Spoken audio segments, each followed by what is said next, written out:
Hi, everyone. This section covers peer-reviewed, scholarly, referee-led literature. And below this video, you'll see that there is a link to a document that gives a really nice comparison between scholarly literature and popular literature. Technically, there is a difference between peer-reviewed and scholarly and refereed, but for your purposes, we can use them interchangeably. Before you actually look at that document, I'd like to talk a little bit about peer-reviewed literature. And the important thing is that you understand that peer-reviewed literature is not written for students.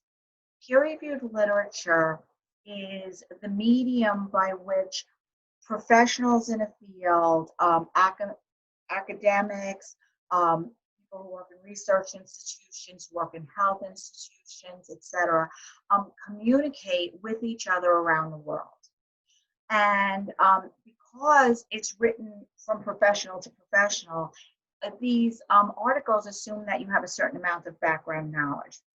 And before getting back to that, I just want to talk for a minute about the history of scholarly literature.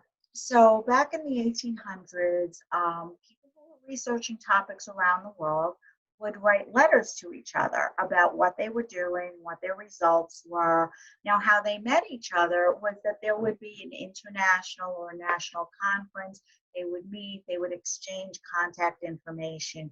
And we have many books in the library that are the letters between this researcher and that researcher, and it has their copies of their letters where they were talking about their research interests and their findings. Sometime in the 1800s, they started publishing journals, and at that time, to publish a journal was a very cumbersome task. Type had to be print set, and the whole publishing of anything was major work. And often these journals may have come out once a year, twice a year, quarterly, and all the people who were interested in whatever topics the journal covered would subscribe to that journal. And again, typically they would be people working in academia and research institutions.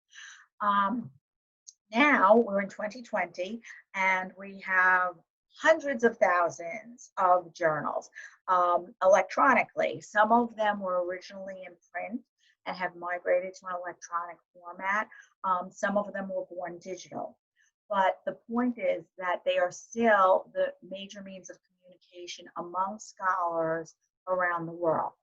So to get back to the background information, if you are struggling with reading the peer-reviewed literature, the articles, the reason is probably that they're using terminology that you're not familiar with, and they're referring to things that you're not familiar with. They may be referring to other studies in a general way, and you're not familiar with those studies, etc.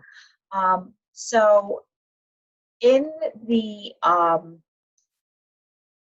handout in a previous section where it covers the library homepage on one side, and on the reverse side, it talks about specialized psychology encyclopedias, handbooks, dictionaries that are in the reference room. They are written for students. They're written for advanced undergraduates, graduate students, and even faculty use them because what they do is they provide a really good overview and background of a topic. They will break that topic down into subtopics, which can be very helpful to you in thinking about narrowing your paper. And they provide excellent reference lists. So the reference materials, the encyclopedias, etc., they are not what you use to get the most recent research. They're what you use to get background information. And if you are having trouble, I would strongly suggest that you go to those areas in the reference room. Most of those encyclopedias for psychology are in the BFs, the Rs, typically the RCs, the Qs, which will cover the brain and physiology, and HVs, which cover areas like social psychology. So with that, take a look at the handout, and I'm going to end here, and I'll be back in another section. Thank you.